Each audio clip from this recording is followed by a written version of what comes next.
बेटा यहाँ पे हम स्टार्ट करेंगे इलेक्ट्रिसिटी। चैप्टर नंबर 12 है आपका एनसीईआरटी का। इलेक्ट्रिसिटी हम यहाँ पे स्टार्ट करने वाले। इलेक्ट्रिसिटी जैसे कि आपको पता है बेसिकली दो कैटेगरीज में डिवाइडेड है। पहला है हमारा static electricity and second one is dynamic electricity और करंट इलेक्ट्रिसिटी।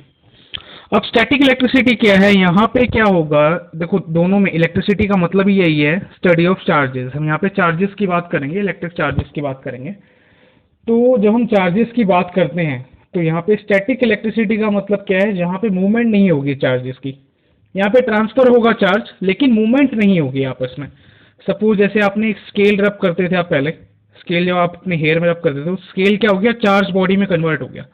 अगेन फिर हमने जब स्केल पेपर से टच कराया तो पेपर भी क्या हो गया, चार्ज हो गया और उसके साथ क्या हो जाएगा, अट्रैक्ट हो जाएगा। देखो आपको इलेक्ट्रॉन्स और प्रोटॉन्स आपस में अट्रैक्ट करेंगे एक दूसरे को, पॉजिटिव और नेगेटिव चार्ज। तो वही फंडा हमने इसमें पढ़ा था, 8th क्लास में हमने पढ़ा हुआ इलेक्ट्रोस्टैटिक फोर्स। तो वही फोर्स यहाँ पे इसमें स्टैटिक इलेक्ट्रिसिटी में अप्लाई होती है। इसके बारे में डिटेल में नहीं पढ़ेंगे क्योंकि सिलेबस में ये चीज़ नहीं है और ना आपके इस इलेक्ट्रिसिटी चैप्टर में डिटेल में बताया गया है। तो बस हम एक ओवरव्यू ले लिया हमने कि स्टैटिक इलेक्ट्रिसिटी है क्या। डिटेल में हम पढ़ेंगे डायनेमिक इलेक्ट्रिसिटी को, पूरा इसको निचोड़ेंगे अच्छे से और समझेंगे क्या चीज़ है। तो डायनेमिक इलेक्ट्रिसिटी क्या है, it is current electricity in which there is movement of charges. यहाँ पे क्या होगा, चार्जेस का मूवमेंट होगा किसी भी सर्किट के थ्रू। कोई भी इलेक्ट्रिक सर्किट होगा उसके अंदर क्या होगा, चार्जेस का मूवमेंट होगा। एक पॉइंट से दूसरे पॉइंट में सर्किट के अंदर there will be the movement of charges. Okay, तो डायनेमिक इलेक्ट्रिसिटी है क्या, movement of charges, movement of electric charges. ठीक है, तो ये चीज़ हमें पता लगी। अब जो समझने वाली बात है, जो मैंने आपको बोला कि सर्किट, सपोज ये एक सर्किट है, ये बल्ब लगा रखा है हमने, यहाँ पे आपकी बैटरी लगी हुई है, ये आपका की हो गया, फर्दर ये कनेक्टेड है इससे। तो ये पॉजिटिव हो गया, ये नेगेटिव हो गया। करंट हमेशा कहाँ से फ्लो करता है, from positive terminal of the battery to the negative terminal of the battery. तो ये आपको सर्किट दिख रहा है, इलेक्ट्रिक सर्किट दिख रहा है, यहाँ पे ये बल्ब बना हुआ है। ठीक है, तो ये क्या होगा, इस सर्किट के अंदर जो चार्ज है वो फ्लो करेगा। ठीक है, और जो ये सर्किट होगा ये क्या होगा, एक क्लोज्ड और कॉन्टिन्यूअस पाथ होगा। क्या होगा, क्लोज्ड एंड कॉन्टिन्यूअस पाथ, जहां से इलेक्ट्रिक चार्ज फ्लो करेगा। क्लोज्ड और कॉन्टिन्यूअस मैं यहाँ पे इसलिए बोल रहा हूँ क्योंकि अगर ये जो पाथ है, जो इलेक्ट्रिक सर्किट का पाथ है, अगर ये क्लोज नहीं होगा ना कॉन्टिन्यूअस होगा तो क्या होगा, चार्जेस फ्लो नहीं करेंगे। मींस एक पॉइंट से यहाँ जो उसे पहुंचना है वो नहीं पहुंच पाएगा। ठीक है, एक पॉइंट से सर्किट के अंदर दूसरे पॉइंट तक जहां पहुंचना है वो नहीं पहुंच पाएगा और जो इलेक्ट्रिसिटी है वो फ्लो नहीं करेगी सर्किट के अंदर। ठीक है, तो जो इलेक्ट्रिक सर्किट है उसका क्लोज और कॉन्टिन्यूअस होना जरूरी है। क्लोज और कॉन्टिन्यूअस पाथ को हम क्या कहते हैं, इलेक्ट्रिसिटी कहते हैं, जिसमें क्या होते हैं, चार्जेस मूव करते हैं एक पॉइंट से दूसरे पॉइंट तक। ठीक है जी, आगे बात करते हैं इलेक्ट्रिक करंट की। तो इलेक्ट्रिक करंट है क्या, बेसिकली आपका the rate of flow of electric charges in an electric circuit is called electric current. जिस रेट से इलेक्ट्रिक चार्ज फ्लो करता है किसी भी सर्किट के अंदर वो हमारा क्या होता है बेटा, इलेक्ट्रिक करंट होता है। मींस कितना चार्ज फ्लो हुआ, कितना इलेक्ट्रिक चार्ज फ्लो हुआ, कितने टाइम में, क्योंकि टाइम भी लगेगा कुछ चार्ज को फ्लो होने के लिए, वही हमारा क्या होता है, इलेक्ट्रिक करंट होता है। या हम सिंपल टर्म्स में ये कह सकते हैं, when electric charge flows through an electric circuit in a particular time interval is called electric current. इसको हम डिनोट किससे करते हैं बेटा, आई से डिनोट करते हैं। Electric current is denoted by I. I का फॉर्मूला क्या है बेटा, यहाँ पे Q upon T। Q is electric charge and T is time taken. अब इलेक्ट्रिक चार्ज है क्या, इलेक्ट्रिक चार्ज है बेसिकली इलेक्ट्रॉन्स। ठीक है, इसके अंदर क्या प्रेजेंट होते हैं, इलेक्ट्रिक चार्ज के अंदर नेगेटिवली चार्ज पार्टिकल्स प्रेजेंट होते हैं which are electrons. There is movement of electrons in an electric circuit in a given particular interval of time, then it is what, it is electric current. SI unit of electric current is ampere. Ampere में इसको हम major करते हैं। जो measurement होता है electric current का वो किस में होता है, एम्पेयर में होता है, which is again denoted by A. Ampere को हम किससे डिनोट करते हैं, ए से। इलेक्ट्रिक करंट को हम आई से डिनोट करते हैं। Electric charge is denoted bye Q. SI unit of electric charge is coulomb and SI unit of time you all know that it is second. Okay. तो यहाँ पे इलेक्ट्रिक करंट है क्या? Electric current is basically the rate of flow of electric charge in electric circuit. Okay, तो आगे चलते हैं further. What is 1 ampere? Question आ जाता है कि भाई 1 एम्पेयर है क्या? तो जैसे कि आपको डेफिनेशन से पता है इलेक्ट्रिक करंट की, एम्पेयर किसकी यूनिट है? इलेक्ट्रिक करंट की। और इलेक्ट्रिक करंट है क्या? Electric current is rate of flow of electric charge, है ना। तो 1 एम्पेयर क्या होगा? जब 1 coulomb of electric charge, 1 coulomb electric charge 1 second में किसी भी इलेक्ट्रिक सर्किट के अंदर जो फ्लो करता है वो हमारा क्या होता है? 1 एम्पेयर होता है। तब हम क्या बोलते हैं कि इलेक्ट्रिक करंट क्या है? 1 एम्पेयर है। When 1 coulomb of electric charge flows through an electric circuit in 1 second, then electric current is said to be 1 ampere. 1A is equals to 1C upon 1S. 1 ampere is electric current and 1 coulomb is electric charge and 1 second is time taken to flow that particular charge from one point to another point in an electric circuit. Understood? यहाँ तक clear हो गया होगा। अब एक question उठा लेते हैं यहाँ पे हम। एग्जाम्पल नंबर 12.1 आपको दिख रहा होगा पेज नंबर 200 पे। क्वेश्चन में क्या कह रहा है? A current of 0.5 ampere is drawn by a filament of an electric bulb for 10 minutes. Find the amount of electric charge flows through the circuit. कह रहा है एक बल्ब के फिलामेंट के थ्रू जो इलेक्ट्रिक करंट ड्रॉ किया गया, वो कितना ड्रॉ किया गया? 0.5 ampere. That is saying that time कितना लग रहा है यहाँ पे? टाइम 10 मिनट्स का लग रहा है। 10 मिनट्स का मतलब क्या है? 600 सेकेंड्स। कैसे किया? 10 को 60 से मल्टीप्लाई कर दिया, सेकेंड्स में कन्वर्ट करना है। तो हमें इलेक्ट्रिक चार्ज निकालना, हमें पता है आई का फॉर्मूला क्या होता है? Q upon T. तो अगर Q का फॉर्मूला निकालेंगे तो Q किसके इक्वल आ जाएगा? I इंटू टी के इक्वल आ जाएगा। I कितना बेटा आपका? 0.5 है एंड टाइम इज वो, टाइम इज 600। तो यहाँ पे जो चार्ज है वो कितना आ जाएगा? 300 कूलम्स आ जाएगा इलेक्ट्रिक चार्ज। तो इलेक्ट्रिक चार्ज जो फ्लो हो रहा था वो कितना फ्लो हो रहा था? 300 कूलम्स इलेक्ट्रिक चार्ज फ्लो हो रहा था उस पर्टिकुलर सर्किट के अंदर। क्वेश्चन में बोला क्या? इजी सा क्वेश्चन था, हो गया होगा सबसे। नहीं आया तो एक बार दोबारा सुन लो, यहाँ पे देख लो। 0.5 एम्पेयर क्या था? करंट था। 10 मिनट्स का टाइम तक फ्लो हो रहा था। तो हमें बोला क्वेश्चन में कि भाई इलेक्ट्रिक चार्ज कितना फ्लो हो रहा है उस सर्किट के अंदर। तो Q का फॉर्मूला लगा दिया हमने, I इंटू टी। आई की वैल्यू हमने पुट कर दी, टाइम की वैल्यू पुट कर दी और आंसर यहाँ पे हमने फाइंड आउट कर लिया। अब फर्दर नेक्स्ट टॉपिक की बात करेंगे। यहाँ पे नेक्स्ट टॉपिक क्या है हमारा? Potential difference. तो पोटेंशियल डिफरेंस से पहले आप एक चीज ये समझिए, देखो कोई भी, जैसे आपने क्या लिया? एक ग्लास लिया, इस ग्लास में आपको क्या डालना? पानी डालना, ठीक है। बॉटल के थ्रू डालना, तो बॉटल जहां से ओपन होगी उस साइड आप क्या करेंगे? इसको झुकाएंगे तो बॉटल से पानी इसमें जाएगा। तो यहाँ पे हुआ क्या? एक पॉइंट बॉटल का ये है फर्स्ट पॉइंट और ये पॉइंट क्या है? सेकंड पॉइंट है। तो यहाँ पे वाटर को फ्लो कराने के लिए आपने क्या किया? डिफरेंस क्रिएट किया दोनों पॉइंट्स में। सेकंड और फर्स्ट पॉइंट में क्या क्रिएट किया? डिफरेंस क्रिएट किया। जहां प्रेशर ज्यादा था वहां से वाटर क्या करने लग गया? फ्लो करने लग गया, ठीक है। तो ऐसा हुआ क्यों? ऐसा हमें क्यों करना पड़ा? To create a difference between two points. तो यही चीज चार्ज के साथ है, किसी भी सर्किट के साथ, इलेक्ट्रिक सर्किट के साथ क्या चीज है कि भाई किसी भी इलेक्ट्रिक सर्किट के अंदर करंट पहले से प्रेजेंट नहीं है, तो करंट को क्रिएट कराना पड़ेगा। क्रिएट कैसे होगा? जब हम सर्किट के दोनों पॉइंट्स में एक डिफरेंस क्रिएट करेंगे तभी वो क्या होगा? इलेक्ट्रिक करंट क्रिएट होगा। क्या होगा? तभी वो इलेक्ट्रिक करंट क्या होगा? क्रिएट होगा। और वही जो क्रिएट कराने में आपको वर्क लगेगा, मीन्स आप इलेक्ट्रिक चार्ज को फ्लो कराने के लिए आप वर्क करेंगे किसी भी सर्किट के अंदर, जो भी सर्किट के अंदर वर्क किया जाता है एक इलेक्ट्रिक चार्ज को फ्लो कराने के लिए एक पॉइंट से दूसरे पॉइंट तक, वही हमारा क्या देता है? हमें पोटेंशियल डिफरेंस देता है। तो पोटेंशियल डिफरेंस क्या है बेटा? यहाँ पे the amount of work done to move electric charge from one point to another point in an electric circuit is called potential difference. Means कितना कार्य करा, कितना वर्क करा, कितने अमाउंट का वर्क करा यहाँ पे, जिससे जो इलेक्ट्रिक चार्ज है एक पॉइंट से दूसरे पॉइंट तक फ्लो होने लग गया इलेक्ट्रिक सर्किट के अंदर, वो हमारा क्या होता है बेटा? पोटेंशियल डिफरेंस होता है। That is what? That is potential difference. इसको हम डिनोट किससे करते हैं? कैपिटल V से डिनोट करते हैं। और इसका फॉर्मूला क्या हो जाएगा यहाँ पे? V is equals to W upon Q, where W is work done and Q is electric charge. ऐसा यूनिट क्या होती है? वोल्ट्स होती है, ठीक है। इतना क्लियर हो गया होगा, यहाँ तक कोई डाउट नहीं होगा, ठीक है जी। अब आगे बात करें हम तो एक क्वेश्चन ये भी आ सकता है कि भाई 1 वोल्ट क्या होता है, व्हाट इज 1 वोल्ट। तो भाई डेफिनेशन क्या थी यहाँ पे इसकी, कितना वर्क करा इलेक्ट्रिक चार्ज को फ्लो कराने के लिए। तो वही चीज है यहाँ पे, when 1 joule work is done to move 1 coulomb of electric charge from one point to another point in electric circuit is called 1 volt.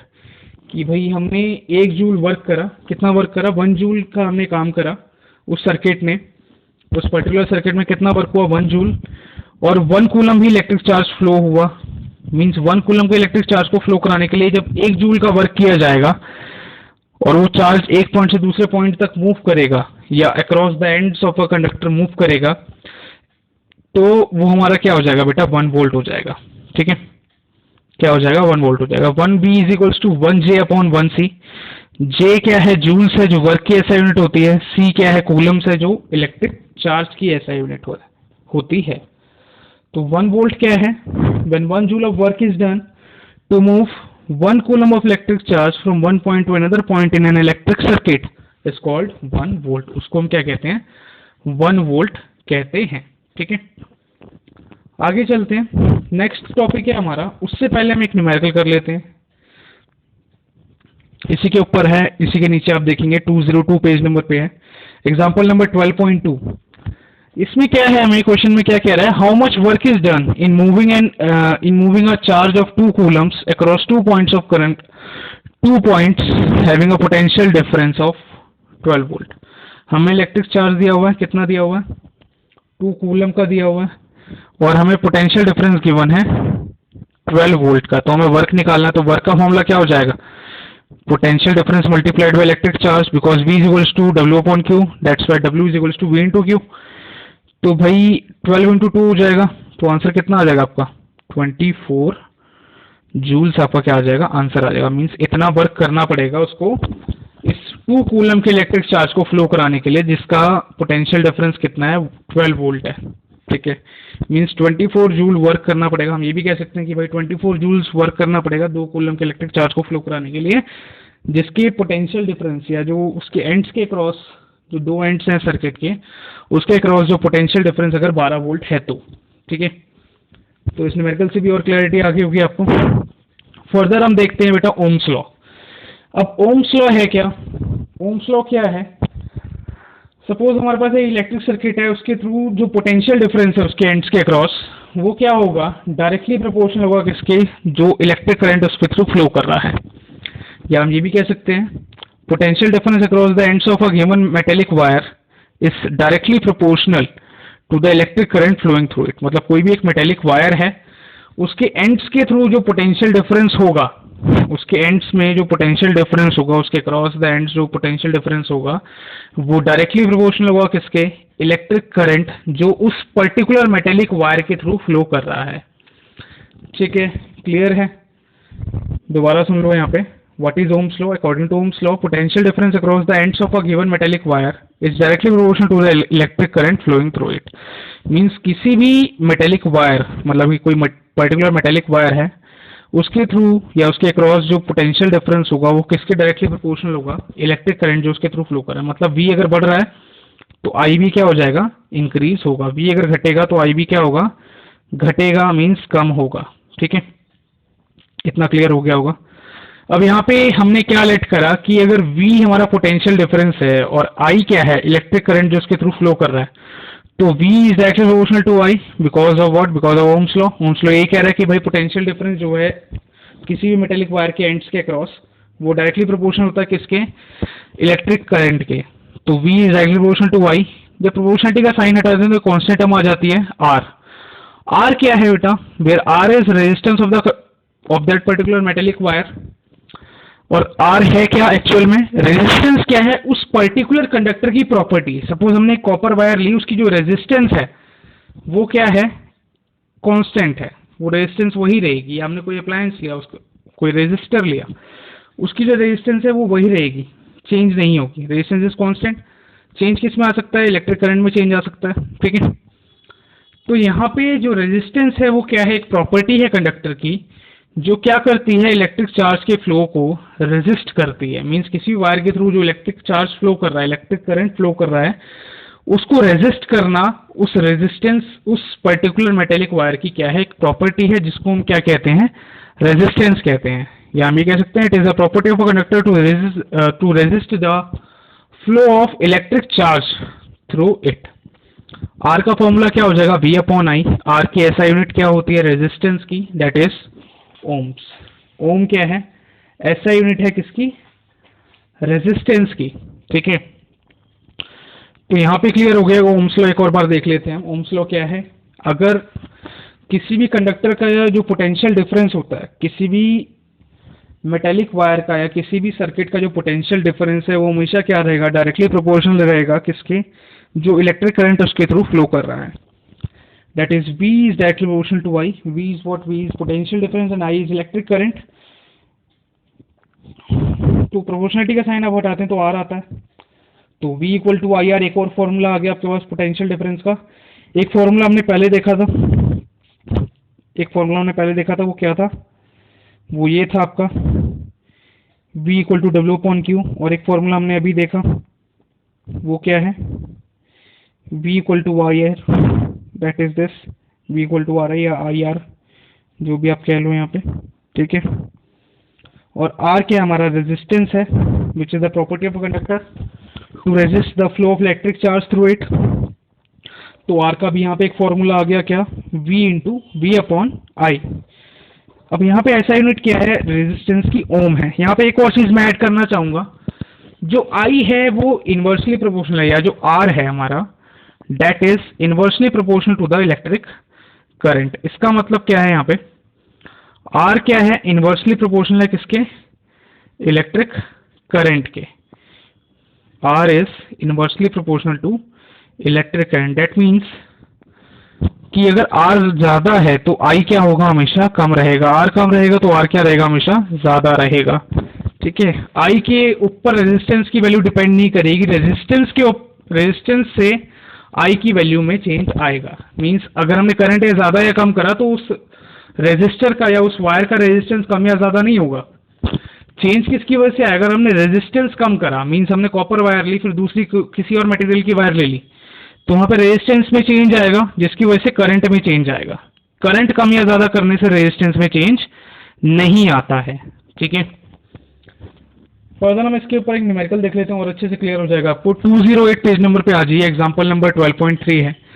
अब उसमें क्या कह रहा है, पहले पार्ट में, how much current will an electric bulb draw from a 220 volt source if the resistance of the bulb filament is this 1200 ohm। हमें V दे रखा है कितना, 220 वोल्ट दिया हुआ है, R दे रखा है हमें 1200 ओम दिया हुआ है। हमें क्या निकालना है, करंट निकालना है। तो करंट का फॉर्मूला क्या हो जाएगा, V अपॉन R हो जाएगा।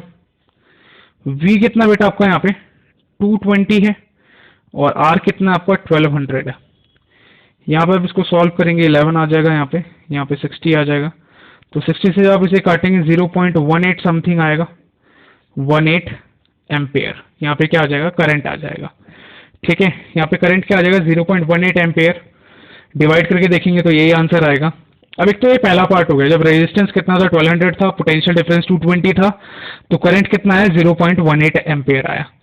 कह रहा है अब सेकंड पार्ट में, इससे आपको एक चीज क्लियर होगी, अब समझना इस चीज को रिलेट करना। आगे क्या कह रहा है, how much current will an electric heater coil draw from a 220 volt source if the resistance of the heater coil is 100 ओम। अब कह रहा है पोटेंशियल डिफरेंस तो वही है, पोटेंशियल डिफरेंस क्या है, वही है, चेंज किस में है, रेजिस्टेंस में है। रेजिस्टेंस अब कितनी है, 100 ओम है। मींस हमने अप्लायंस चेंज कर दिया। पहले क्या था, एक इलेक्ट्रिक बल्ब था जिसकी रेजिस्टेंस 1200 ओम थी, लेकिन अब क्या है, हीटर कॉइल है जिसकी रेजिस्टेंस कितनी 100 ओम है। तो आई कितना आ जाएगा, अब I equal to V upon R. V कितना है 220 है, R कितना है 100 है। तो यहाँ पे कैंसिल हुआ, दोनों जीरो कैंसिल हो गए, क्या पॉइंट आ गया। तो I कितना आ गया आपका 2.2 एम्पेयर आ गया। अब जो मैं समझाना चाह रहा हूँ आपको वो यहाँ पे ये चीज है कि पहले केस में जो पोटेंशियल डिफरेंस 220 था, दूसरे केस में पोटेंशियल डिफरेंस 220 था, रेजिस्टेंस 1200 ओम था, तो करंट आया 0.18 एम्पेयर। लेकिन रेजिस्टेंस जब 100 ओम हो गया तो करंट क्या हो गया, 2.2 एम्पेयर हो गया। मेरे कहने का मतलब ये है कि जब रेजिस्टेंस ज्यादा थी तो करंट क्या आया, कम आया, और रेजिस्टेंस जब कम कर दिया हमने तो करंट क्या आ गया, ज्यादा आ गया ना, 0.18 से ज्यादा है 2.2। तो यहाँ पे मैं जो मैं चीज आपको बता रहा था कि भाई रेजिस्टेंस अगर बढ़ता है तो इलेक्ट्रिक करंट क्या होता है बेटा, डिक्रीज होता है। रेजिस्टेंस अगर हम कम करेंगे तो इलेक्ट्रिक करंट क्या हो जाएगा, इंक्रीज होगा। That means resistance, that electric current is inversely proportional to resistance और resistance is inversely proportional to electric current. ठीक है, अब यहाँ पे हम फर्दर बात करें, जो या एक और क्वेश्चन ले लेते हैं, इसी के नीचे है एक और क्वेश्चन हमारे पास। एग्जांपल नंबर 12.4 क्या कह रहा है क्वेश्चन में, the potential difference across between the terminals of an electric heater is 60 volt, it draws a current of 4 ampere from the source. कोई इलेक्ट्रिक हीटर है, उसका पोटेंशियल डिफरेंस कितना है, 120 वोल्ट है, इलेक्ट्रिक करंट कितना है, 4 एम्पियर है। तो भाई यहां से R निकल जाएगा V अपॉन I करके, तो आप क्या करेंगे, 120 अपॉन 4 कर देंगे, आंसर कितना आ जाएगा आपका, 30 ओम आ जाएगा। सॉरी, पहले 60 है ना, यहाँ पे 60 है, पहले वाला पोटेंशियल डिफरेंस कितना है, 60 वोल्ट है। तो यहाँ पे जब डिवाइड करेंगे तो 60 अपॉन 4 कर देंगे, तो पोटेंशियल डिफरेंस कितना आ जाएगा आपका, सॉरी रेजिस्टेंस कितना आ जाएगा आपका, 15 ओम आ जाएगा। रेजिस्टेंस कितना आ गया, 15 ओम आ गया। अब आप क्वेश्चन में आगे कह रहा है what current will the heater will draw. देखो अप्लायंस सब सेम है, तो रेजिस्टेंस क्या रहेगा, यही रहेगा। अब क्या कह रहा है, what current will the heater draw if the potential difference is increase to 120 volt. कह रहा है अब कितना इलेक्ट्रिक करंट फ्लो करेगा जब रेजिस्टर वही है, मीन्स रेजिस्टेंस 15 ओम ही है। रेजिस्टेंस कितनी है आपकी, 15 ओम ही है। चेंज किस में है, पोटेंशियल डिफरेंस पहले 60 था, आप कितना कर दिया, 120 वोल्ट कर दिया है। तो I कितना आ जाएगा, आप V अपॉन R कर देंगे। V कितना बेटा आपका 120 है और R कितना है 15 है, तो 15 से कटा कितना आ गया, 8 आ गया। तो 8 एम्पेयर क्या आ गया आपका, इलेक्ट्रिक करंट आ गया। अब इस चीज को रिलेट करना बेटा, यहाँ पे पहले जब पोटेंशियल डिफरेंस 60 था तो करंट कितना था, 4 एम्पेयर था। लेकिन जब पोटेंशियल डिफरेंस हमने डबल कर दिया, मीन 60 का डबल 120, तो करंट का भी क्या हो गया, डबल हो गया, 8 एम्पेयर हो गया। मीन्स करंट पहले 4 था तो अब कितना हो गया, डबल होके 8 एम्पेयर हो गया। इसका मतलब ये है कि अगर पोटेंशियल डिफरेंस हम डबल कर रहे हैं तो इलेक्ट्रिक करंट भी क्या हो जाएगा, डबल हो जाएगा। There will be that much amount of change in the electric current as well as per the change of potential difference. जितना पोटेंशियल डिफरेंस में चेंज आया उतना ही चेंज किस में आया, इलेक्ट्रिक करंट में आया। पहले कितना था, 4 एम्पेयर था, अब कितना हो गया, डबल होने पे 8 एम्पेयर हो गया। ठीक है, तो इन दोनों न्यूमेरिकल से हमें एक चीज क्लियर होगी, that V is directly proportional to I and R is inversely proportional to I। Okay, अब लास्ट टॉपिक है यहाँ पे आज की क्लास का, वो क्या है, व्हाट इज 1 ओम। 1 ओम क्या होता है, हमें पता है रेजिस्टेंस की ऐसा यूनिट है 1 ओम, सॉरी। तो 1 ओम क्या होगा, when potential difference across the two ends of a conductor is 1 volt and electric current flowing through it is 1 ampere, then resistance is said to be 1 ohm। जब किसी भी सर्किट के अंदर या किसी भी कंडक्टर के अंदर जो पोटेंशियल डिफरेंस है वो 1 वोल्ट है और इलेक्ट्रिक करंट जो उसके थ्रू फ्लो कर रहा है वो 1 एम्पेयर है, तो रेजिस्टेंस कितना हो जाएगा कंडक्टर का, 1 ओम हो जाएगा। It means 1 ohm is equals to 1 V upon 1 ampere. V is SI unit of potential difference, A is SI unit of electric current and ohm is SI unit of resistance. तो 1 ohm क्या है, it is the property of conductor which we can say if the potential difference across the ends of the conductor is 1 volt, then electric current is flowing through it is 1 ampere, then the resistance is 1 ohm। okay, 1 ohm is equals to 1 V upon 1 A। so यहाँ तक clear हो गया होगा बेटा आपको, कोई doubt query तो आप मेरे को रिवर्ट करेंगे। ओके